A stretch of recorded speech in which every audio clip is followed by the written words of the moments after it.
Swayam Prabha. Digital India. Educated India.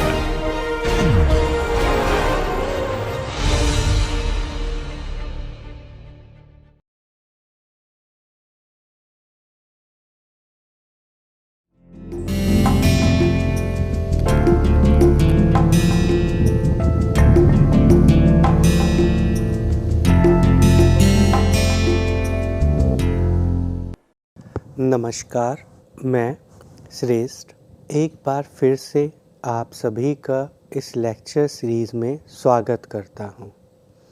मैं वर्तमान समय में बनारस हिंदू यूनिवर्सिटी में मनोविज्ञान विभाग में असिस्टेंट प्रोफेसर के रूप में कार्यरत हूं। इस लेक्चर सीरीज़ में हम लोग ऑर्गेनाइजेशनल बिहेवियर से संबंधित विभिन्न विषयों के ऊपर चर्चा कर रहे हैं। हम लोगों ने इस लेक्चर सीरीज़ में ऑर्गेनाइजेशनल बिहेवियर के अर्थ, ऑर्गेनाइजेशनल बिहेवियर के हिस्टोरिकल बैकग्राउंड, उसके हिस्टोरिकल डेवलपमेंट तथा ऑर्गेनाइजेशनल बिहेवियर से संबंधित विभिन्न विषयों के ऊपर चर्चा की। हमने ऐसे बहुत सारे टॉपिक्स के ऊपर डिस्कशन किया जो ऑर्गेनाइजेशनल बिहेवियर के रूप में हमारे लिए समझना आवश्यक है। ये टॉपिक्स हमें ऑर्गेनाइजेशनल सेटिंग में कार्य करने वाले व्यक्तियों की परफॉर्मेंस तथा ऑर्गेनाइजेशन की फंक्शनिंग को इम्प्रूव करने में हमारे मददगार हैं। हमने अब तक इस लेक्चर सीरीज़ में बहुत सारे टॉपिक डिस्कस किए, जैसे organizational structure, communication, motivation, leadership, group behaviour, conflict, organizational conflict resolution. इस तरह के विषयों के बारे में अभी तक हम लोगों ने इस लेक्चर सीरीज़ में चर्चा की।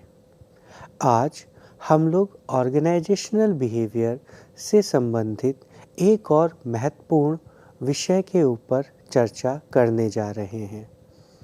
आज के इस लेक्चर में हम लोग ऑर्गेनाइजेशंस में पावर और पॉलिटिक्स के कॉन्सेप्ट को समझने का प्रयास करेंगे। हम यह जानने का प्रयास करेंगे कि ऑर्गेनाइजेशंस में आप पावर को और पॉलिटिक्स को किस प्रकार परिभाषित कर सकते हैं तथा ऑर्गेनाइजेशंस में पावर और पॉलिटिक्स किस प्रकार ऑर्गेनाइजेशंस की फंक्शनिंग को प्रभावित करती है। यह किस प्रकार एम्प्लॉइज़ के व्यवहार को, एम्प्लॉइज़ के परफॉर्मेंस को निर्धारित करने में अपना योगदान देती हैं तथा क्या ऑर्गेनाइजेशंस में पावर के कॉन्सेप्ट और पॉलिटिक्स के कॉन्सेप्ट को यूज़ करते हुए हम ऑर्गेनाइजेशन की इफ़ेक्टिवनेस को, उसकी फंक्शनिंग को और बढ़ा सकते हैं, या किस प्रकार से ये दोनों कॉन्सेप्ट हमारी ऑर्गेनाइजेशंस की अंडरस्टैंडिंग में, हमारे एम्प्लॉइज़ के बिहेवियर की अंडरस्टैंडिंग में हमारी मदद करते हैं। तो आज के इस लेक्चर में हम लोग इसी के बारे में विस्तृत रूप से चर्चा करेंगे। तो आज के इस लेक्चर का जो टॉपिक है, टाइटल है, वह है understanding power and politics in organisations, अर्थात संगठनों में शक्ति और राजनीति की समझ या ज्ञप्ति। अर्थात अब हम लोग ऑर्गेनाइजेशन में पावर के कॉन्सेप्ट को, पॉलिटिक्स के कॉन्सेप्ट को, किस प्रकार से ये दोनों कॉन्सेप्ट एक दूसरे से संबंधित हैं तथा ये दोनों कॉन्सेप्ट ऑर्गेनाइजेशनल बिहेवियर के बाकी कॉन्सेप्ट्स के साथ किस प्रकार से संबंधित हैं, उनके साथ मिलकर प्रभाव अपना ऑर्गेनाइजेशनल की फंक्शनिंग्स पर डालते हैं, ये चर्चा अब हम लोग करेंगे। तो इस लेक्चर के शुरुआत में हम सब लोग सबसे पहले पावर के कॉन्सेप्ट को समझने का प्रयास करेंगे। हम लोग सामान्य शब्दों में पावर का बहुत बार उपयोग करते हैं। हम कहते हैं कि वह व्यक्ति बहुत पावरफुल है या उस व्यक्ति के पास बहुत ज़्यादा पावर है। तो जब हम कहते हैं कि वह व्यक्ति बहुत ज़्यादा पावरफुल है या उसके पास बहुत ज़्यादा पावर है, तो इसका हम क्या अर्थ लगाते हैं कि यह जो व्यक्ति है, इसको यदि कोई कार्य दिया जाएगा तो ये कर देगा क्योंकि ये बहुत पावरफुल है। या हम ये कहते हैं कि ये व्यक्ति पावरफुल है इसलिए बहुत सारे कार्यों को पूरा कर सकता है, या मेरी बहुत सारी ऐसी प्रॉब्लम्स हैं उनको सॉल्व कर सकता है। सामान्यतः हम लोग ऐसे लोगों के साथ मिलना जुलना, संबंध बनाना प्रेफर करते हैं जिनके पास ज़्यादा पावर हो। ऐसा हम लोग क्यों करते हैं? क्योंकि हमें यह लगता है कि ये जो व्यक्ति है कभी आवश्यकता पड़ने पर मेरी कुछ ज़रूरतों को पूरा करने में मेरी मदद करेगा। तो इस एक्सपेक्टेशन के साथ हम उस व्यक्ति के साथ संबंध बनाना प्रेफर करते हैं, कोशिश करते हैं कि उनके साथ हमारे इंटरेक्शन बने रहें। तो यहाँ पर यदि हम ये कहें कि हम उस व्यक्ति के साथ नहीं, लेकिन उस व्यक्ति की जो एबिलिटी है, या आप कहें कि उस व्यक्ति का जो कैपेसिटी है, जो रिसोर्सेज के ऊपर उसका कंट्रोल है, होल्ड है, हम उसके कारण उस व्यक्ति से संबंध बनाना प्रेफर कर रहे हैं, तो हम ये भी कह सकते हैं कि हम उस व्यक्ति से नहीं, उस व्यक्ति में जो पावर निहित है, हम उस पावर से कनेक्ट होना चाहते हैं, हम उस पावर से जुड़ाव चाहते हैं, ना ही कि उस व्यक्ति से। लेकिन हमेशा यह सत्य नहीं होता है। कई बार हम लोग उस व्यक्ति के जो रिसोर्सेज के ऊपर कंट्रोल है, उसी के साथ साथ उस व्यक्ति से भी संबंध बनाना प्रेफर करते हैं। तो यहाँ पर हम लोग यह निर्धारित करेंगे कि किस प्रकार से पावर का कॉन्सेप्ट ऑर्गेनाइजेशन में कार्य करने वाले व्यक्तियों के इंटरपर्सनल रिलेशंस, उनके बिहेवियर तथा ऑर्गेनाइजेशन की फंक्शनिंग में अपना रोल प्ले करता है। तो जैसा हम लोगों ने अभी डिस्कस किया कि पावर को हम सामान्यतः किन शब्दों में निर्धारित कर सकते हैं कि मेरे पास किसी कार्य को करने की कितनी क्षमता है, या मेरे पास चीज़ों को इन्फ्लुएंस करने की कितनी क्षमता है।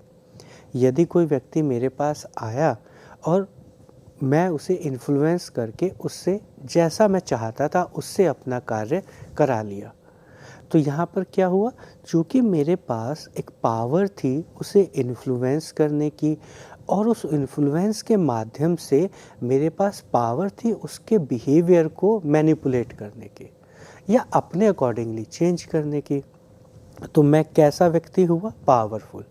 क्यों?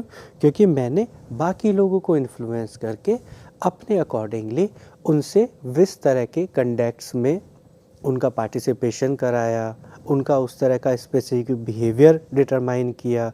तो यहाँ पर ये जो पूरा का पूरा प्रोसेस हुआ, इसके अंदर जो सेंट्रल पॉइंट है मैं और पावर, मुझसे जुड़ी हुई पावर, क्योंकि मैंने पावर का इस्तेमाल करते हुए इस पूरे के पूरे प्रोसेस को कंप्लीट किया। तो यहाँ पर यदि आप डेफिनेशन में भी देखेंगे तो यहाँ ये डेफिनेशन क्या कह रही है? Individuals ability to influence behaviour of others. औरों का व्यवहार किस तरीके से मैं चेंज कर सकता हूँ? अपनी चॉइस या अपनी प्रेफरेंस के अकॉर्डिंगली।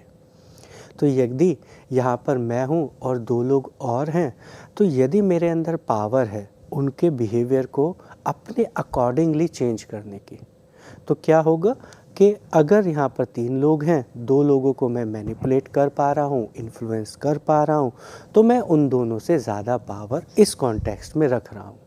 इसी कारण से मैं उनके व्यवहार को अपने अकॉर्डिंगली चेंज कर पा रहा हूँ। दूसरी, इंडिविजुअल्स इंटेंशन, मतलब जहाँ पहले वाले पे हम लोगों ने सिर्फ इन्फ्लुएंस का डिस्कशन किया, अर्थात इंडिविजुअल्स एबिलिटी कैसी एबिलिटी? दूसरे को इन्फ्लुएंस करने की। यहाँ पर इंडिविजुअल जो कर रहा है, अब वो क्या कर रहा है? Intentional influence. अर्थात ये जो पावर का एग्जीक्यूशन है, ये जो इन्फ्लुएंस करने की पॉसिबिलिटी है, ये मैं कैसे कर रहा हूँ? इंटेंशनली, जानबूझकर, चाहकर, कॉन्शियसली। ओवर द बिहेवियर, दूसरे व्यक्तियों के व्यवहार। अब इस डेफिनेशन में और क्या चीज़ें ऐड हुई हैं? उनके इमोशंस, उनके बिलीफ, उनका थॉट प्रोसेस। अर्थात पावर में हम लोग दूसरे व्यक्तियों के व्यवहार ही नहीं, उनके संवेग अर्थात इमोशंस, उनके बिलीफ सिस्टम, उनके फेथ सिस्टम, उनकी आइडियोलॉजी और यहाँ तक कि उनके थॉट प्रोसेस को भी चेंज कर सकते हैं या उन्हें अपने अकॉर्डिंगली जैसा हम चाहते हैं वैसा शेप दे सकते हैं। अब इन दोनों डेफिनेशंस में हम लोगों ने इंडिविजुअल की एबिलिटी पर फोकस किया। अब हम लोग इसी डेफिनेशन को आगे ऑर्गेनाइजेशन के कॉन्टेक्स्ट में समझने का प्रयास करते हैं। तो यहाँ पर हम देखते हैं कि पावर किसे कहा गया है? किसी व्यक्ति द्वारा कार्य स्थल से संबंधित। अर्थात यदि मैं कहीं पर कार्य कर रहा हूँ, कहीं मेरी जॉब है, तो उस जॉब रिलेटेड कॉन्टेक्स्ट से संबंधित जो मेरे औरों के साथ संबंध हैं, उनके आधार पर। फॉर एग्ज़ाम्पल, माना मैं AB कंपनी में कार्य कर रहा हूँ, तो AB कंपनी में कार्य करने के रूप में जो मेरे वहाँ पर बाकी लोगों से संबंध हैं, वहाँ के और एम्प्लॉयज़ से और ग्रुप से जो मेरे संबंध हैं, उनके आधार पर जब मैं दूसरे व्यक्ति को एक स्पेसिफिक तरह के, निश्चित तरह के कार्य करने के लिए उस संभाव उसकी इच्छा के विपरीत भी, मतलब वो अगर नहीं भी चाह रहा है, उसकी बहुत ज़्यादा इच्छा नहीं है उस कार्य को करने की, फिर भी मैं उसे उस कार्य को करने के लिए बाध्य कर सकता हूँ। जैसे यदि मैं A और B कंपनी में कार्य कर रहा हूँ एज ए असिस्टेंट प्रोफेसर या किसी और डेजिग्नेशन पर, और उस ऑर्गेनाइजेशन में मेरे बाकी लोगों के साथ मेरी हायरार्की और स्ट्रक्चर से रिलेटेड ऑर्गेनाइजेशन के बाकी लोगों के साथ संबंध है, और उनमें से माना कोई एक DE करके एक व्यक्ति है, तो मैं अपनी उस पोजीशन, उन रिलेशंस के आधार पर DE और व्यक्ति से एक ऐसा भी कार्य करा सकता हूँ जिस कार्य को करने की उसकी इच्छा ना हो। फॉर एग्ज़ाम्पल, माना उसकी इच्छा नहीं है कि वो इस समय एक फील्ड पर जाए और फील्ड सर्वे करके लाए, लेकिन चूँकि मेरी पोजीशन है, मेरे संबंध हैं उस ऑर्गेनाइजेशन में और मेरे उस व्यक्ति के साथ संबंध हैं, किसकी वजह से? उस ऑर्गेनाइजेशन में काम करने की वजह से, तो मैं उन संबंधों के आधार पर DE और व्यक्ति से उसकी इच्छा के विरुद्ध भी फील्ड में जाके हो सकता है उस सर्वे को कंप्लीट करा पाऊँ। तो ये सब क्यों हो पा रहा है? ये पूरा प्रोसेस क्यों हो पाया? यह ही पावर के कारण, क्योंकि अब मेरे पास उस ऑर्गेनाइजेशन में एक स्पेसिफिक पावर इस्टेब्लिश है। तो यहाँ पर हम लोगों ने पावर के इस कॉन्सेप्ट को इन बेसिक डेफिनेशंस के माध्यम से समझा और देखा कि ये जो बेसिक डेफिनेशंस हैं, ये कॉमनली कुछ ही पॉइंट्स पर ज़्यादा डिस्कस कर रही हैं, जिसमें से एक है एबिलिटी टू इन्फ्लुएंस। अर्थात यदि मुझे पावर को परिभाषित करना होगा तो मैं पावर को एक कैपेसिटी, एक एबिलिटी के रूप में निर्धारित करूंगा। उसकी परिभाषा में क्या एक इम्पॉर्टेंट एलिमेंट होगा कि ये पावर है, ये मेरी एक एबिलिटी है, कैपेसिटी है, ये मेरी एबिलिटी को बढ़ा रहा है, ये मेरी कैपेसिटी को बढ़ा रहा है। तथा ये एबिलिटी और कैपेसिटी किससे रिलेटेड है? इन्फ्लुएंस से। अर्थात इस एबिलिटी या कैपेसिटी के माध्यम से मैं दूसरे व्यक्तियों के ऊपर एक प्रभाव डाल सकता हूँ, दूसरे व्यक्तियों को प्रभावित कर सकता हूँ, दूसरे व्यक्तियों के व्यवहार को प्रभावित कर सकता हूँ, उनकी सोच को भी प्रभावित कर सकता हूँ। उसके साथ बाध्यता, अर्थात यदि मेरे पास पावर है तो मैं बाकी लोगों को एक स्पेसिफिक तरह के कार्य को करने के लिए बाध्य भी कर सकता हूँ।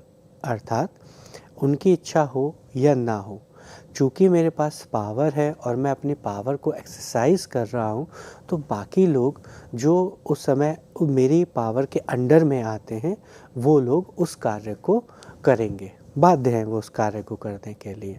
लेकिन यहाँ पर पावर को समझते समय हमें ये भी समझना ज़रूरी है कि जब हम पावर की बात करते हैं तो पावर का अपना एक स्पैन होगा। स्पैन अर्थात इस डेजिग्नेशन, इस पर्टिकुलर पोजीशन के माध्यम से मैं कितने लोगों को प्रभावित कर सकता हूँ। तो जितने लोगों को, जितने एरिया को मैं प्रभावित कर सकता हूँ, उतने ही एरिया में मेरी पावर है। यदि फॉर एग्ज़ाम्पल मैं अपनी इस ऑर्गेनाइजेशन से किसी दूसरी ऑर्गेनाइजेशन में अभी जाऊं और वहां पर मेरे पास लोगों को प्रभावित करने की क्षमता ना हो, क्योंकि वो लोगों का मेरे साथ कोई संबंध नहीं है, मैं उस ऑर्गेनाइजेशन का पार्ट भी नहीं हूं, तो यदि मैं वहां जाके किसी एम्प्लॉय से कहता हूं कि आप ये काम कर दीजिए, तो हो सकता है वो व्यक्ति उस कार्य को ना करे। यदि वो उसकी रोल है, उसकी रिस्पॉन्सिबिलिटी है, तो हो सकता है वो मेरे कहने से वो कार्य करे, लेकिन अपनी इच्छा के विपरीत जाके वो कार्य नहीं करेगा। क्यों? क्योंकि वहाँ पर मेरे किसी भी पावर का कोई इन्फ्लुएंस नहीं है, मैं उसे अपनी पावर से प्रभावित नहीं कर पा रहा हूँ। वो मेरी जो पावर का परिक्षेप्य है, जो पूरा का पूरा स्पैन है, उससे बियॉन्ड है। उसके बाद अगेंस्ट द विल, जैसा हम लोगों ने अभी डिस्कशन किया कि पावर के माध्यम से हम दूसरे व्यक्तियों को उनकी इच्छा के विपरीत भी किसी कार्य को करने के लिए बाधित कर सकते हैं कि ठीक है, नहीं अब बाध्य कर सकते हैं। अब चूँकि आपको ये काम दिया गया है, आप चाहें ना चाहें, लेकिन चूँकि ये काम मैंने दिया है, मैं इस पोजीशन पे हूँ जिस पोजीशन से मैं आपको इन्फ्लुएंस कर सकता हूँ, अब आपको ये कार्य करना होगा। तो इस प्रकार यहाँ हम लोगों ने इस स्लाइड और इन कुछ डेफिनेशंस के माध्यम से पावर के कॉन्सेप्ट को समझने का प्रयास किया कि पावर किस तरीके से फंक्शन करती है और पावर को हम किस प्रकार से परिभाषित कर सकते हैं। अब हम लोग आगे जो डिस्कशन करेंगे उसमें हम लोग यह समझने का प्रयास करेंगे कि हम प्रभाव किसे कहते हैं, क्योंकि यदि हम एक स्लाइड पीछे जाएं और अपने उस स्लाइड के डिस्कशन को दोबारा से रिवाइंड करें, दोबारा से उसके बारे में सोचें, तो हम देखेंगे कि हम बार बार एक शब्द का उपयोग कर रहे हैं, वह है प्रभाव। एबिलिटी, कैपेसिटी किसकी? प्रभावित करने की। और उस प्रभाव के माध्यम से हम क्या कर सकते हैं? उनके बिहेवियर में, थॉट प्रोसेस में अपने डिज़ायरेबल जो चेंजेस हैं वो इनकॉर्पोरेट कर सकते हैं। लेकिन ये सारा का सारा किसके माध्यम से हुआ? इन्फ्लुएंस के माध्यम से। यदि मेरा उनके ऊपर इन्फ्लुएंस नहीं है, तो अब मैं उनके बिहेवियर या थॉट प्रोसेस में चेंजेस नहीं कर पाऊँगा। जैसे हमने उदाहरण में भी देखा, जैसे यदि मैं दूसरी ऑर्गेनाइजेशन में चला गया तो वहाँ पर मेरा प्रभाव नहीं है, तो चूँकि मेरा वहाँ पर प्रभाव नहीं है, तो अब मैं उनके जो बिहेवियर है उसे मैनिपुलेट या उसे अपने अकॉर्डिंगली चेंज नहीं कर पा रहा हूँ।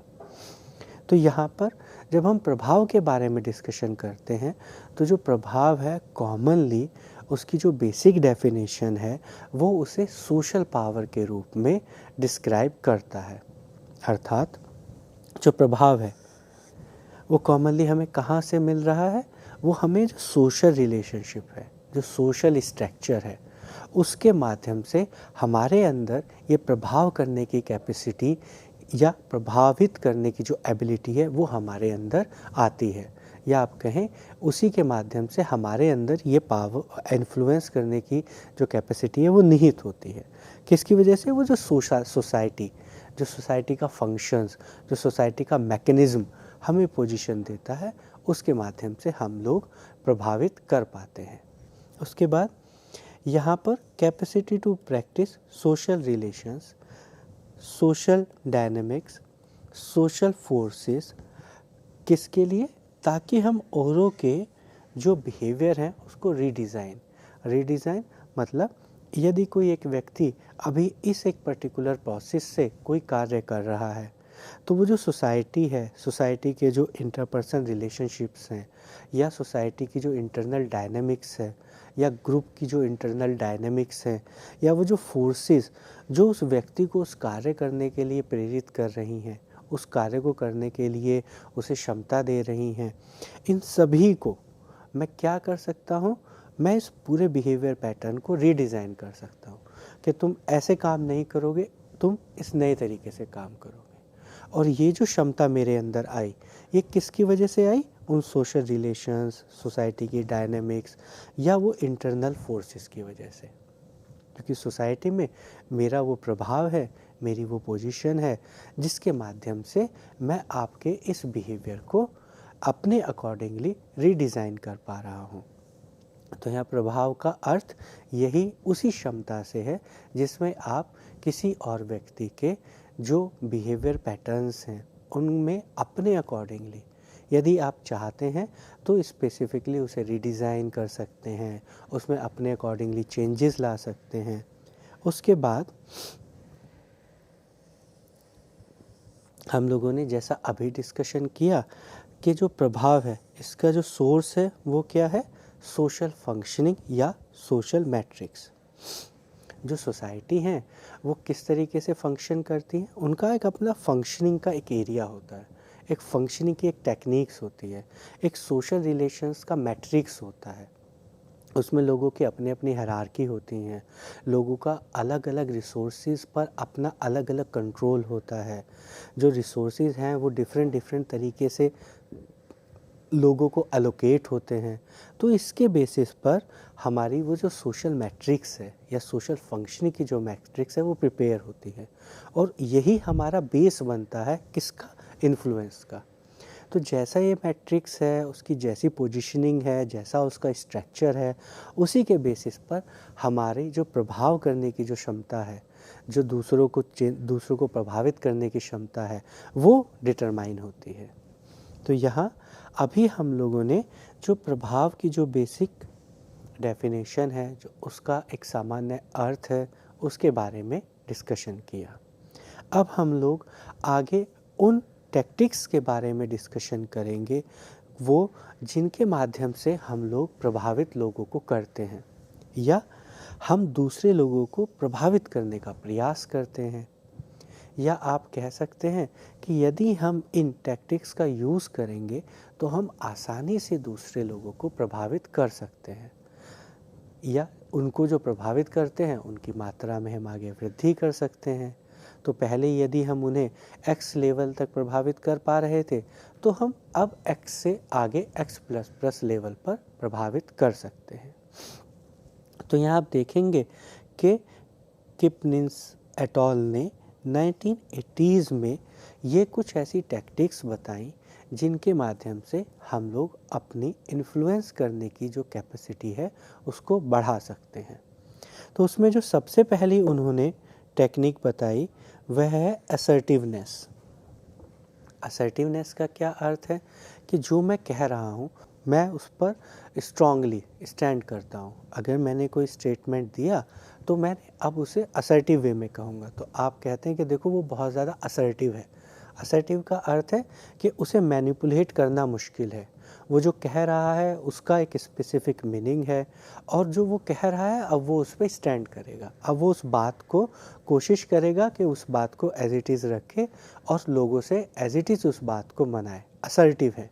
चीज़ों को किसी के इन्फ्लुएंस में आकर, किसी की बातें सुनकर या किसी ने कुछ कह दिया, उन चीज़ों से बार बार अपने डिसीजंस, बार बार अपने स्टेटमेंट्स और बार बार अपने आइडियाज़ को चेंज नहीं करता है। बहुत ज़्यादा असर्टिव है। उसको चेंज करना मुश्किल है, उसको इन्फ्लुएंस करना मुश्किल है। उसके बाद इंग्रेसिएशन। इंग्रेसिएशन का अर्थ है कि जब आप किसी की बहुत ज़्यादा प्रेज़ करते हैं, बहुत ज़्यादा तारीफ़ करते हैं, तो आप देखेंगे कि यदि आप किसी का ज़्यादा तारीफ़ करते हैं या उसके बारे में बहुत बढ़ा चढ़ा के बात करते हैं या उससे वैसी बातें करते हैं जैसी वो सुनना चाहता है, जो उसको प्लीज़ करती हैं, तो ऐसी कंडीशन में यदि आप चाहें तो उससे अपनी बात मनवा सकते हैं, अर्थात उसके बिहेवियर में चेंजेस ला सकते हैं। उसे प्रभावित कर रहे हैं आप किस तरीके से? एक स्पेसिफिक स्ट्रेटजी के माध्यम से, जिसमें आपने उसे इस तरह के इनपुट्स दिए जैसे वो चाह रहा था, और वो चाहे ना चाहे अब आपके अकॉर्डिंगली अपने बिहेवियर पैटर्न्स में चेंजेस कर रहा है। तो आपने क्या किया, इन स्ट्रेटजीज़ के माध्यम से आपने दूसरे के व्यवहार में चेंजेस लाए।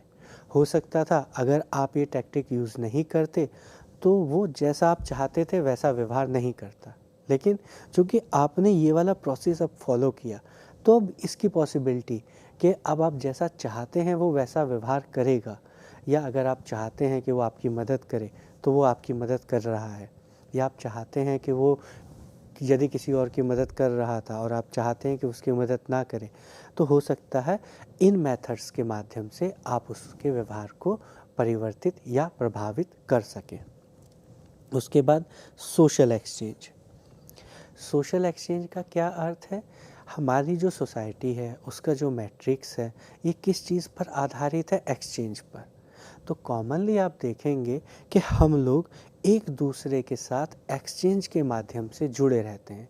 हो सकता है मेरे पास कोई एक चीज़ हो जिसकी आपको आवश्यकता हो सकता है आपके पास कोई एक ऐसी चीज़ हो जिसकी मुझे आवश्यकता हो।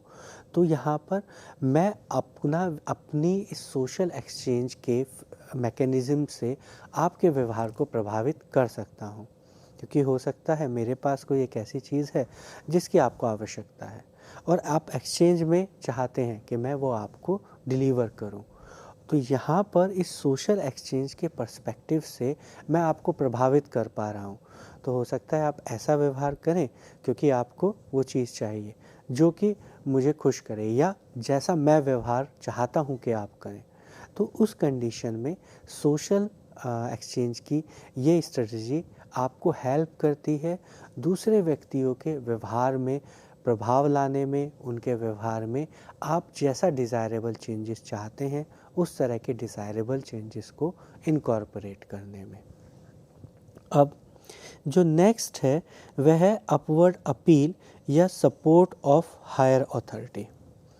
तो अपवर्ड अपील या support of the higher authorities का क्या अर्थ होता है कि यदि आपके पास ये क्षमता है, या आप क्या करते हैं कि यदि कोई प्रॉब्लम हुई तो आप उसे हायर अथॉरिटीज़ के पास ले गए। तो यहाँ पे आपने क्या किया, आपने इस मेथड के थ्रू जिस आप ले गए कि नहीं ठीक है मैं तुम्हें उन हायर अथॉरिटीज़ के पास ले जाऊँगा, या आप ये इस्टेब्लिश करते हैं कि ठीक है मेरे ऊपर हायर अथॉरिटीज़ का हाथ है, मेरे ऊपर हायर अथॉरिटीज़ का सपोर्ट है। तो ऐसी पोजीशन में जो बाकी लोग हैं वो क्या करते हैं, वो वैसा व्यवहार करने का प्रयास करते हैं जिस प्रकार का व्यवहार आप चाहते हैं।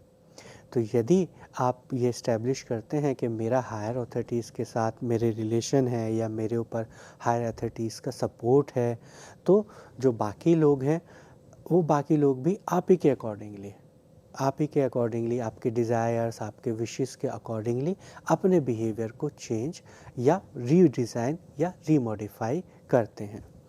उसके बाद ब्लॉकिंग या इग्नोरिंग, ये भी एक महत्वपूर्ण टैक्टिक है जिसके माध्यम से हम लोग दूसरे के व्यवहार को प्रभावित कर सकते हैं।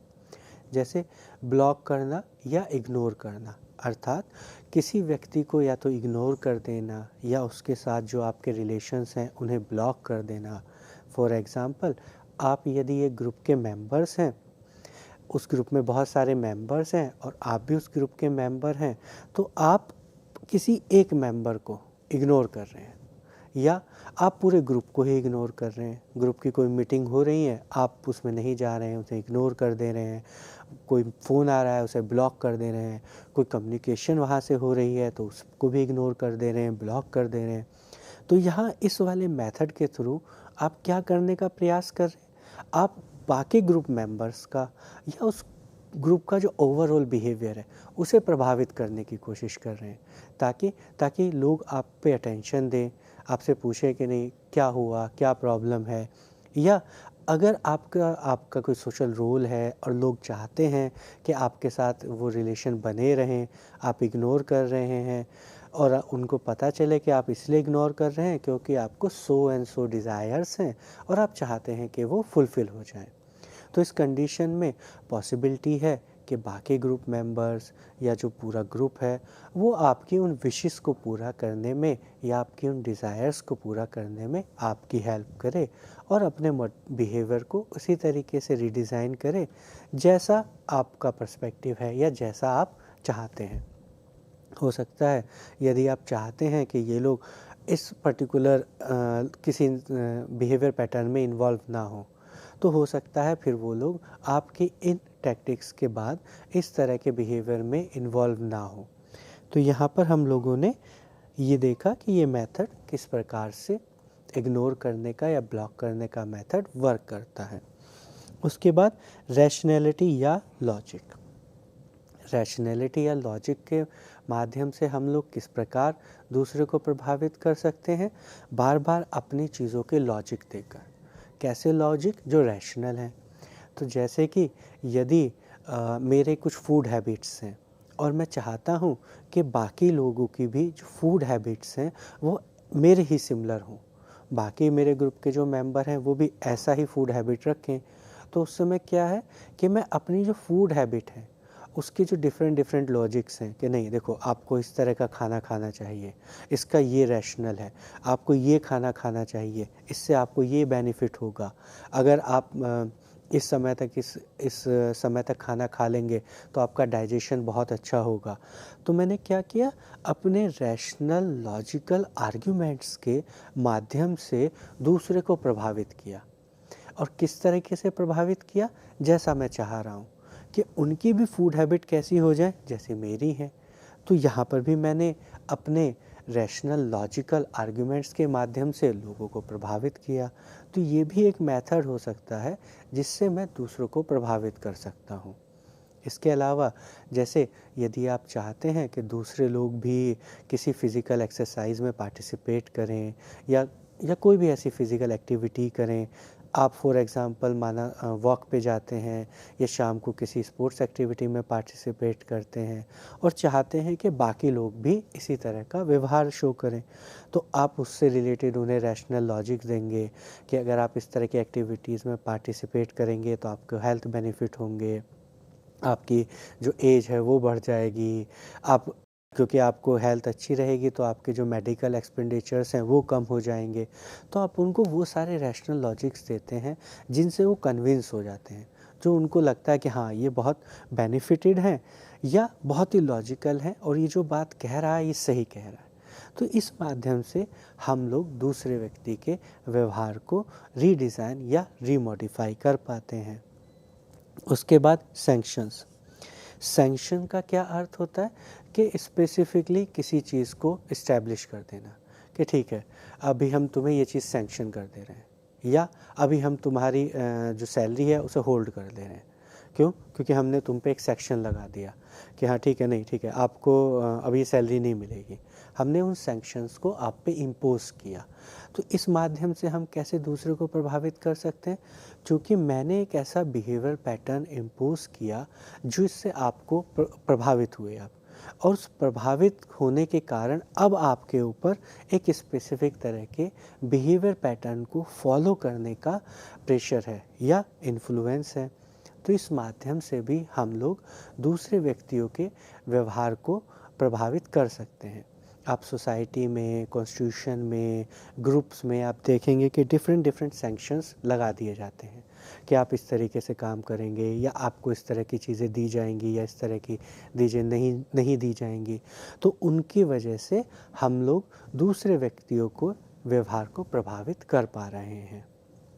अब उसके बाद क्या है? अलाइंसेस। अलाइंसेस का क्या अर्थ है कि जब आप किसी के साथ अपना कुछ एक जोड़ बना लेते हैं, अलाइंस बना लेते हैं।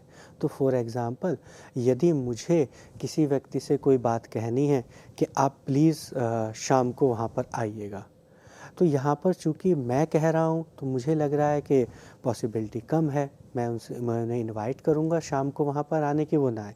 तो मैंने क्या किया, अपने और कुछ लोगों के साथ एक अलायंस बनाया। मैंने कहा नहीं, मैं बाकी सभी ग्रुप मेंबर्स के साथ आपको इनवाइट कर रहा हूँ या मैं आपको रिक्वेस्ट कर रहा हूँ। किसके बिहाफ पर? अपने भी बिहाफ पर और अपने पूरे अलायंस के बिहाफ पर, अपने पूरे और लोगों के ग्रुप के भी आधार पर। तो यहाँ पर क्या पॉसिबिलिटी है कि हो सकता है वो व्यक्ति सिर्फ मेरे इनविटेशन पर उतना प्रभावित ना हो और वो शाम को वहाँ पर ना आए, लेकिन जैसे ही मैंने बाकी अलाइंसेस को वहाँ पर ऐड किया तो अब उसको प्रभावित करने की जो मेरी क्षमता है वो इंक्रीज़ हो गई। तो आप कॉमनली देखेंगे भी कि लोग क्या है, अपना अलायंस बना लेते हैं। तो अलायंस बनाने से क्या बेनिफिट होता है कि अब वो अलायंस में जो डिफरेंट इंडिविजुअल्स हैं, उनकी जो अपनी इन्फ्लुएंस करने की क्षमता है, वो सब ऐड ऑन होती चली जाती है। तो उसके बेसिस पर आप दूसरे के व्यवहार को आसानी से प्रभावित कर सकते हैं। तो इस प्रकार हम लोगों ने इस स्लाइड के माध्यम से प्रभाव के अर्थ तथा प्रभाव के मैकेनिज्म को समझा। अब हम लोग इस डिस्कशन को आगे बढ़ाते हुए ऑर्गेनाइजेशन में पावर के कॉन्सेप्ट को और डिटेल में समझने का प्रयास करेंगे। तो यहाँ पर हम लोग देखते हैं कि जो ऑर्गेनाइजेशन में पावर का कॉन्सेप्ट है, ये बहुत ज़्यादा फॉर्मल और स्ट्रक्चर्ड है। जब हम सोसाइटी में या इनफॉर्मल ग्रुप्स में इसका डिस्कशन करते हैं तो जो पावर के सोर्सेज हैं वो ज़्यादा इनफॉर्मल हैं, वो ज़्यादा अनस्ट्रक्चर्ड हैं। लेकिन ऑर्गेनाइजेशन के कॉन्टेक्स्ट में ये जो कॉन्सेप्ट है, यहाँ पर जो हमारे पास पावर है वो फॉर्मल है और स्ट्रक्चर्ड है। ये जो स्ट्रक्चर है ये कहाँ से ड्राइव हो रहा है? ऑर्गेनाइजेशन की स्ट्रक्चर में जो हायरार्कीज़ हैं या ऑर्गेनाइजेशन के जो फॉर्मल रिलेशनशिप्स हैं, वो मुझे एक स्पेसिफिक सोर्स प्रोवाइड करा रहे हैं पावर का, जिसे मैं आगे एग्जीक्यूट कर पा रहा हूँ। तो आगे हम देखते हैं कि जो ऑर्गेनाइजेशनल रिलेशनशिप और जो स्ट्रक्चर है, ये दो मेजर सोर्सेज मेरे लिए बनते हैं एक पावर को ओन करने का। ऑर्गेनाइजेशनल रिलेशनशिप अर्थात अगर मैं एक ग्रुप में, एक ऑर्गेनाइजेशन में काम करता हूँ तो उसके द्वारा जो मेरे रिलेशनशिप बने हुए हैं, वो रिलेशनशिप मुझे पावर एग्जीक्यूट कर रहे हैं कि मैं अपनी पावर को एक्सरसाइज कर सकता हूँ। उसके साथ साथ ऑर्गेनाइजेशन का स्ट्रक्चर, जो हायरार्की है, जो पोजीशन है, जो रिसोर्स एलोकेशन की पावर मेरे पास है या डिस्ट्रीब्यूशन का जो मेरे पास रिस्पॉन्सिबिलिटी है, ये सब क्या कर रहे हैं? ये सब मुझे ऑर्गेनाइजेशन में पावर का एक सोर्स डेवलप करके दे रहे हैं। अब यहाँ पर हम ये भी देखते हैं कि ऑर्गेनाइजेशन में जो पावर को एक्सरसाइज करना है, ये किसके बेसिस पर निर्धारित होता है? इंडिविजुअल के बेसिस पर। तो यदि मेरे पास कोई एक स्पेसिफिक पावर है तो मैं उसको एक्सरसाइज करूँगा या उसको एक्सरसाइज नहीं करूँगा या उसे किस लेवल पे एक्सरसाइज करूँगा, इसके लिए मेरी अपनी चॉइस है। ऐसा नहीं है कि मेरे ऊपर कोई इम्पोजिशन है ज़्यादा कि आपको अपनी ये पावर एक्सरसाइज करनी ही करनी है, अनटिल अनलेस जब तक कि वो जो पावर है वो मेरे रोल और ऑर्गेनाइजेशन की फंक्शनिंग से रिलेटेड है। अर्थात वो मेरा रोल भी है कि ये जो मेरी पावर है इसको मुझे एग्जीक्यूट करना है, यही मेरा ऑर्गेनाइजेशनल रोल है। तो उस केस को यदि हम छोड़ दें तो अपनी पावर को आपको कब, कितना और किस मैग्नीट्यूड पे एग्जीक्यूट करना है, ये इंडिविजुअल की एक अपनी चॉइस या अपनी एक विश पर आधारित रहता है। उसके बाद जो नेक्स्ट है वो है डिपेंडेंसी।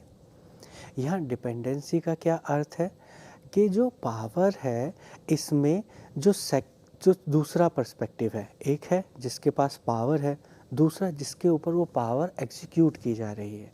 तो जिसके ऊपर एग्जीक्यूट की जा रही है एक्चुअली वो डिपेंड कर रहा होगा किसी ना किसी कॉन्टेक्स्ट में, किसी ना किसी फैक्टर पर, किस पर? जो पावर एग्जीक्यूट कर रहा है। तो यहाँ पर जो डिपेंडेंसी है वो बहुत ज़्यादा इम्पोर्टेंट है। यदि डिपेंडेंसी नहीं होगी तो बहुत कम पॉसिबिलिटी है कि एक व्यक्ति दूसरे व्यक्ति के ऊपर अपनी पावर को एग्जीक्यूट कर सकता है। जैसे यदि मेरे पास ऑर्गेनाइजेशन में कुछ पावर है मेरी डेजिग्नेशन के अकॉर्डिंगली, और जो दूसरे व्यक्ति हैं वो डिपेंड करते हैं अपनी कुछ नीड्स को फुलफ़िल करने के लिए, या उनकी सैलरी है फॉर एग्ज़ाम्पल वो सिर्फ मेरे साइन से ही जा सकती है, यदि मैं साइन नहीं करूँगा तो उनको सैलरी नहीं मिलेगी। तो क्या है, वो एम्प्लॉयज़ अब मेरे ऊपर डिपेंड कर रहे हैं। अपनी बेसिक नीड्स को फुलफ़िल करने के लिए।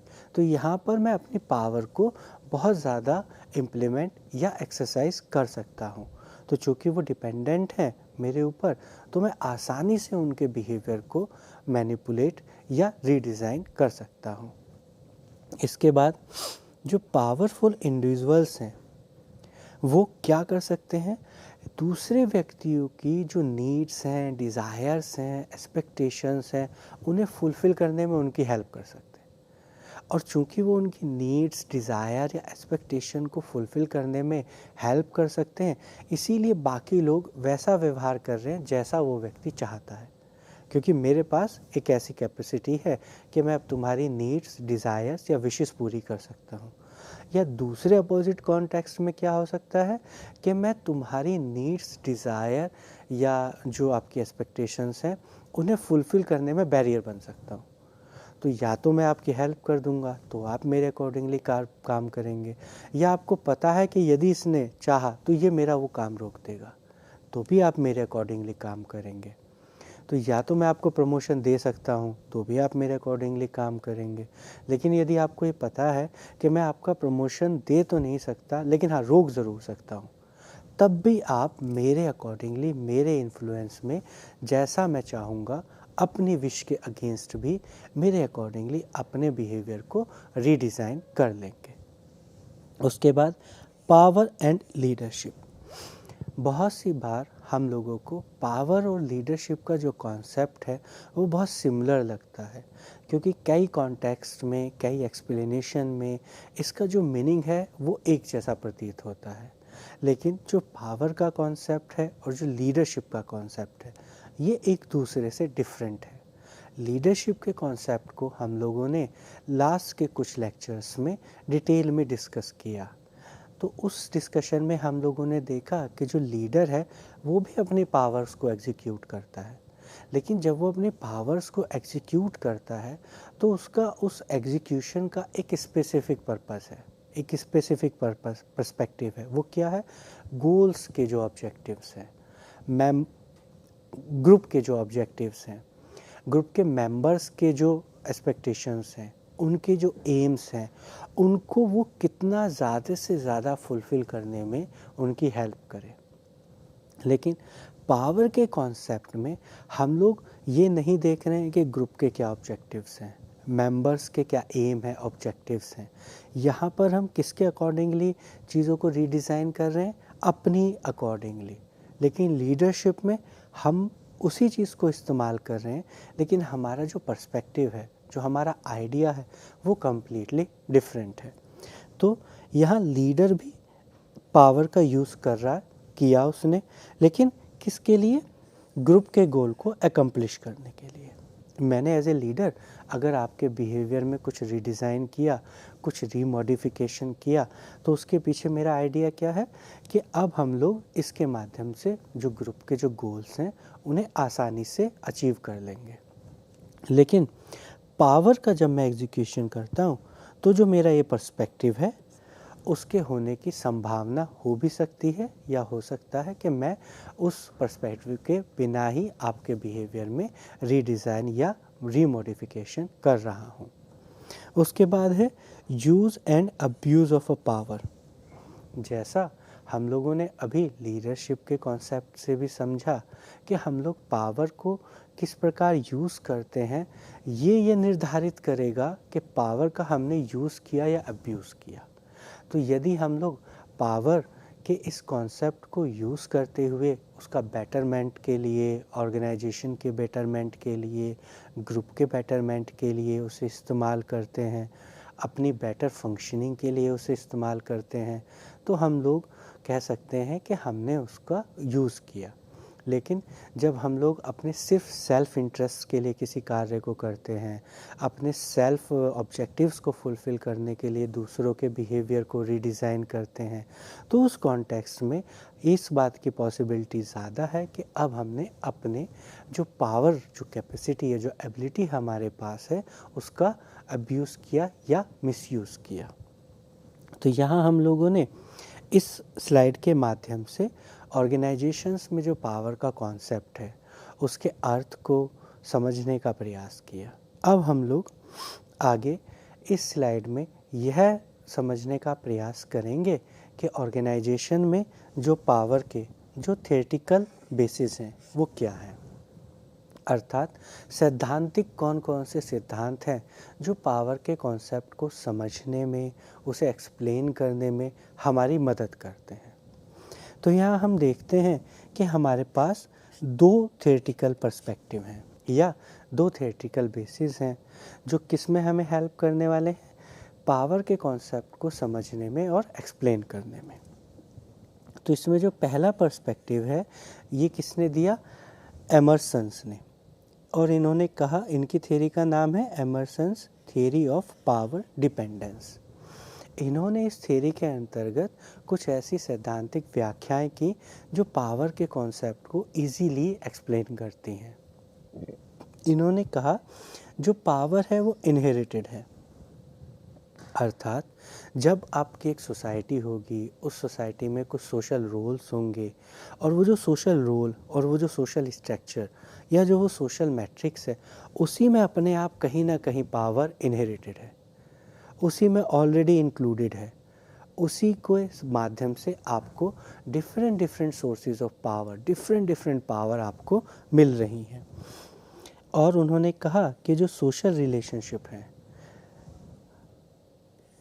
ये पावर स्ट्रक्चर पर बेस्ड है, अर्थात ऑर्गेनाइजेशन में या सोसाइटी में जो पावर का स्ट्रक्चर, जो मैट्रिक्स डेवलप हुआ है, उसी पे हमारे सोशल रिलेशनशिप बेस्ड होते हैं। तो जैसा पावर का स्ट्रक्चर, मैट्रिक्स, उसी तरह के संबंध हम एक दूसरे से बनाते हैं। हम सभी लोग एक दूसरे पर डिपेंड करते हैं, किस लिए, अपनी नीड्स, अपने डिज़ायर्स को फुलफ़िल करने के लिए। तो चूँकि हम लोग एक दूसरे पे डिपेंड करते हैं, इसीलिए हम लोग एक दूसरे को ये पावर देते हैं कि वो हमको इन्फ्लुएंस करें, क्योंकि हम डिपेंड हैं, आप हमको इन्फ्लुएंस कर सकते हैं। तो ये सारी की सारी चीज़ें कहाँ पर इस्टेब्लिश हो रही हैं, खुद सोसाइटी में, खुद ग्रुप में, खुद सोसाइटी के स्ट्रक्चर में, खुद ग्रुप के स्ट्रक्चर में। उसके बाद नीड्स एंड एक्सपेक्टेशंस, यहाँ पर हम लोग एक दूसरे की नीड्स को, एक्सपेक्टेशंस को फुलफ़िल कर सकते हैं और यहीं से हमें पावर का सोर्स डेवलप हो रहा है। उसके बाद जो सेकंड पर्सपेक्टिव है वो दिया मिन्सबर्ग ने। इन्होंने जो थियरी ऑफ पावर प्रपोज की, इसमें उन्होंने कहा कि जो ऑर्गेनाइजेशनल बिहेवियर है ये कम्प्लीटली किस चीज़ पर बेस कर रहा है, पावर के स्ट्रक्चर पर और उस पावर की एक्सरसाइज पर। अर्थात ऑर्गेनाइजेशन में जो भी बिहेवियर हो रहा है, जिस तरह का हम लोग बिहेवियर कर रहे हैं, एम्प्लॉयज़ जिस तरह का बिहेवियर शो कर रहे हैं, ये दो चीज़ों पर बेस हो रहा है। किस पर, एक तो जो पावर का स्ट्रक्चर है पहला, और जिसके पास पावर है या वो जो पावर का स्ट्रक्चर वहाँ पे है उसको कितना एक्सरसाइज लोग कर रहे हैं। तो यदि इस ऑर्गेनाइजेशन में आप कहें कि लोग किस प्रकार से एक दूसरे के साथ संबंध रख रहे हैं, किस तरीके से व्यवहार कर रहे हैं, तो आप बस ये देख लीजिए कि इस ऑर्गेनाइजेशन में पावर का क्या स्ट्रक्चर है और किस प्रकार से लोग अपने पावर के जो स्ट्रक्चर है उसे एग्जीक्यूट कर रहे हैं। तो जैसा एग्जीक्यूट कर रहे हैं, फॉर एग्जांपल मेरे पास पावर है ऑर्गेनाइजेशन में और मैं एग्जीक्यूट कर रहा हूँ, तो बाकी का जो पूरा का पूरा और का बिहेवियर है वो उसी के द्वारा निर्धारित हो रहा है।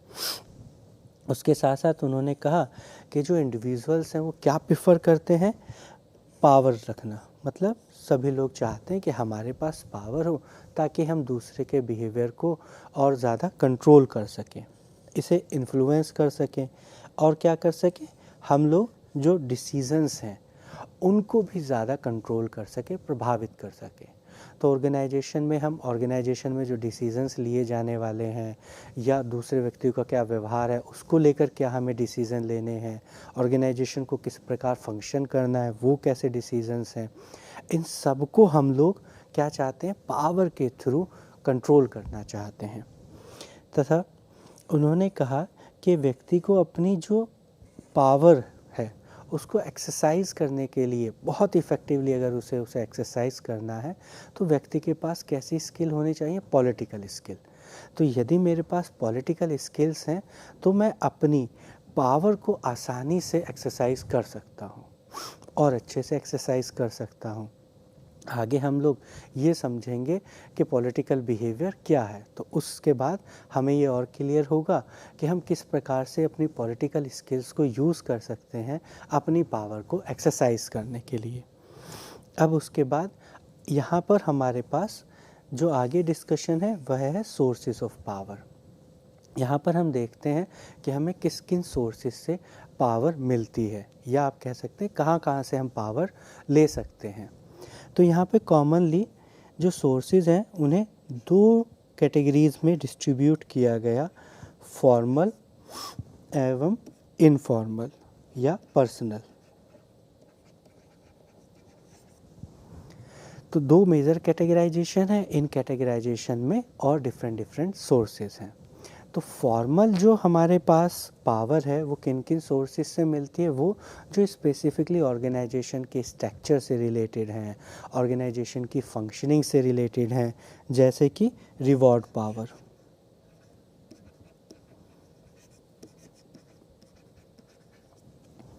रिवॉर्ड पावर का क्या अर्थ है कि मेरे अंदर ऐसी क्षमता है कि मैं चाहूँ तो दूसरे व्यक्ति को कुछ रिवॉर्ड दे सकता हूँ। रिवॉर्ड क्या होता है? कोई भी एक ऐसी चीज़ जिसको पाने की आपके अंदर एक्सपेक्टेशन है, और यदि वो आपको मिल जाए तो आप उस तरह के बिहेवियर को बार बार करेंगे। तो अगर आप चाहते हैं कि आपके पास एक कार हो और मेरे पास ये क्षमता है कि यदि आप इस तरह का व्यवहार करेंगे, इस तरह का कार्य करेंगे, तो मैं कार आपको एज ए रिवॉर्ड दे सकता हूँ, या मैं आपको मार्क्स रिवॉर्ड दे सकता हूँ कि आपको मैं इतने मार्क्स रिवॉर्ड कर दूंगा। तो यहाँ पर मेरे पास ये जो पावर है इसको हम लोग क्या कह रहे हैं? Reward power. हम लोग उसे रिवॉर्ड दे सकते हैं।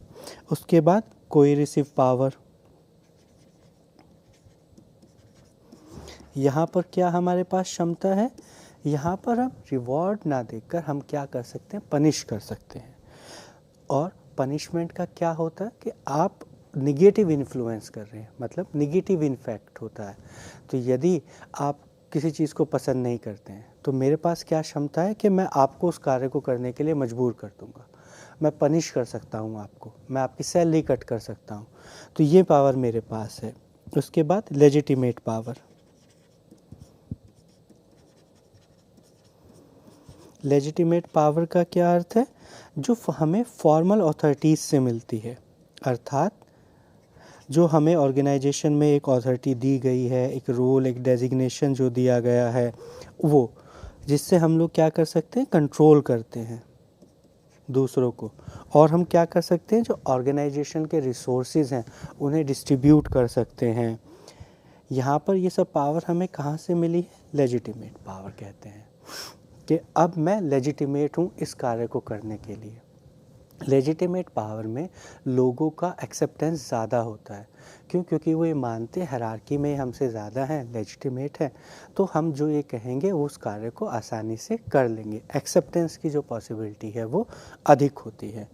तो हम देखेंगे कि जो फॉर्मल सोर्सेज हैं ये सारे के सारे किससे जुड़े हुए हैं? हायरार्की से, ऑर्गेनाइजेशन के स्ट्रक्चर से। तो आप इसे कॉमनली ऐसा भी कह सकते हैं कि जैसे आप कहते हैं कि ये उसकी नहीं, उसकी कुर्सी की क्षमता है या उसकी कुर्सी की पावर है। जब तक वो उस कुर्सी पर है, जब तक वो ये सब चीज़ें इन्फ्लुएंस कर सकता है। तो ये सारी फॉर्मल हमारे सोर्स ऑफ पावर कहलाते हैं। उसके बाद पर्सनल अर्थात जो व्यक्ति से संबंधित है। तो उसमें जैसे एक एक्सपर्ट पावर।